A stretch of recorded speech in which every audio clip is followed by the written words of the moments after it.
One of the interesting things about this recipe is that it uses dry chickpeas, and many people haven't cooked with those before. We're used to kind of getting a can and cracking it open. So a dried chickpea is really small. It's like a little nut almost. They're very hard.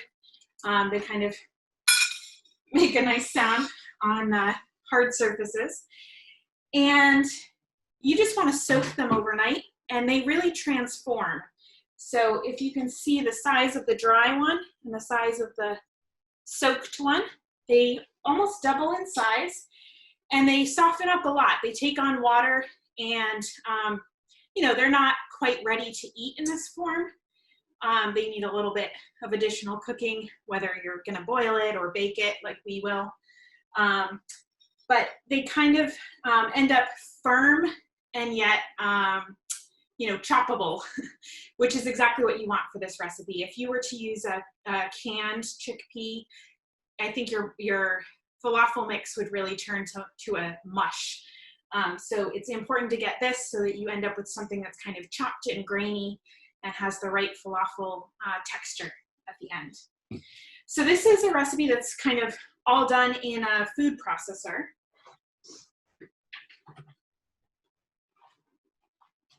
So I'm going to bring this over so you guys can see. And I'm just using the blade attachment. You could probably do this in a blender as well. Okay,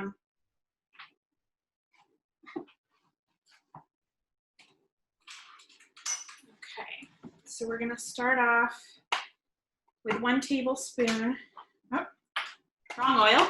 We want olive oil this time. So a tablespoon of oil right in the bottom.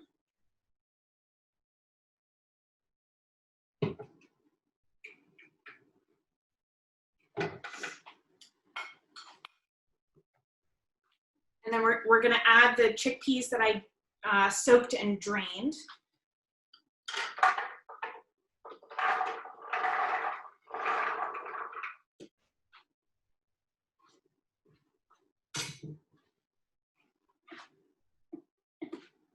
And then I chopped up a lot of red onion.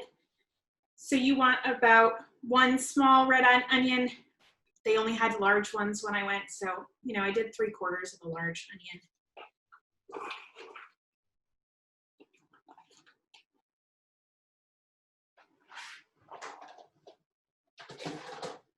Right. Then I've got parsley, and you want roughly a cup of parsley. And parsley comes on kind of rigid, woody-ish stems. So it's important with parsley that you're really going right to the leaf and pulling each individual leaf off.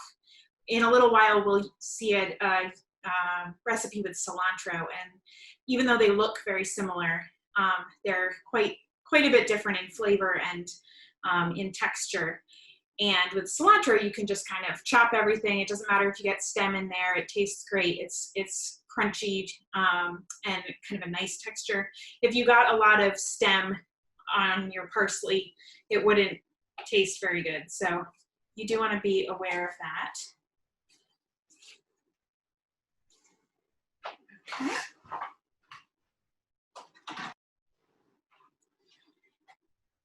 Next, we've got garlic. So I've peeled 4 cloves of garlic. Hoping you can see. We're just going to roughly chop them. The recipe says to mince them, but I kind of like to rely on my food processor to do some of that work for me. So I'm just going to kind of roughly chop these.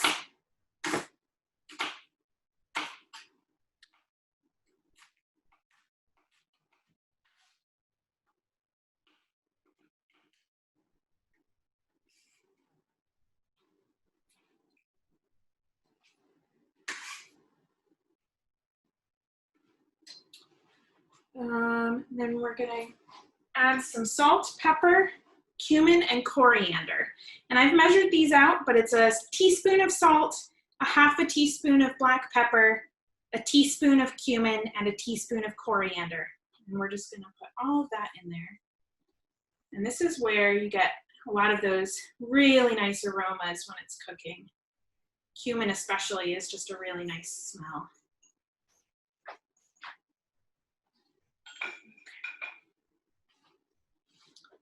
And then we're gonna pulse until it is well combined. And usually that requires a little bit of kind of scraping down the sides, making sure everything's getting evenly incorporated. I'm gonna go plug this in and do that real quick.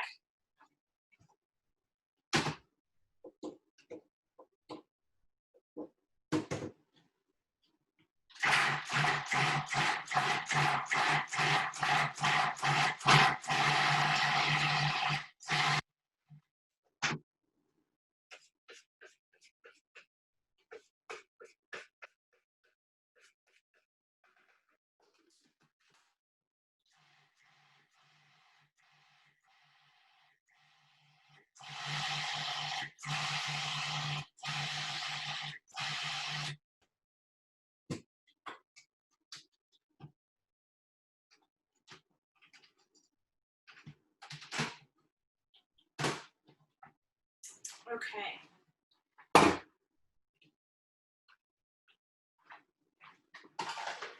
So now we've got this really nice, let's see if you can see that. It's kind of, you know, it sticks together, but it's also clearly chopped, and you can see the different distinct pieces. So it's not like a uniform mush.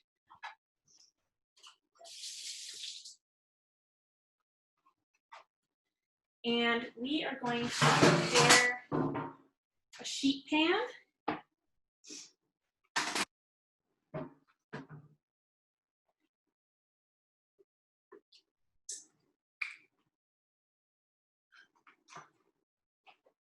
So we just want to put 3 tablespoons of oil on the pan, and then we're going to kind of move the pan around to get an even layer.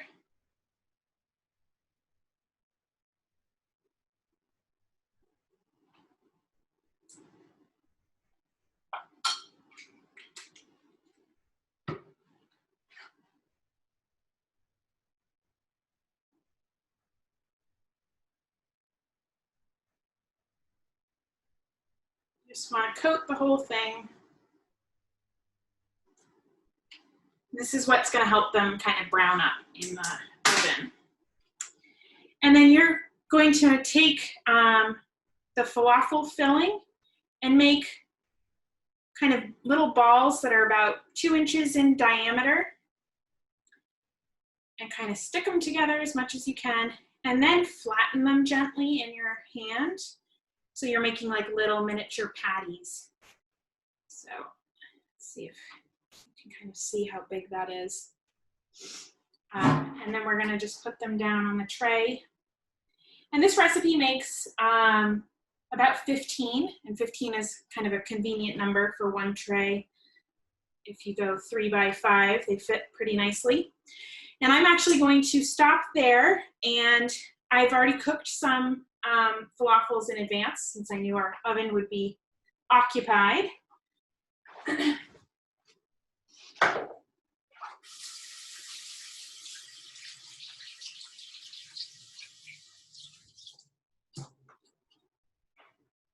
But when you put them in the oven, they go in at 375, and you put them in for 15 minutes, and then you flip them all over, and they'll be kind of lightly browning at that point. And then you leave them in for another 15 minutes, and they turn like a really nice light brown color on both sides.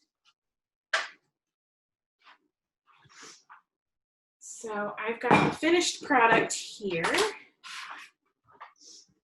I'll show you what it looks like when they're done. Let's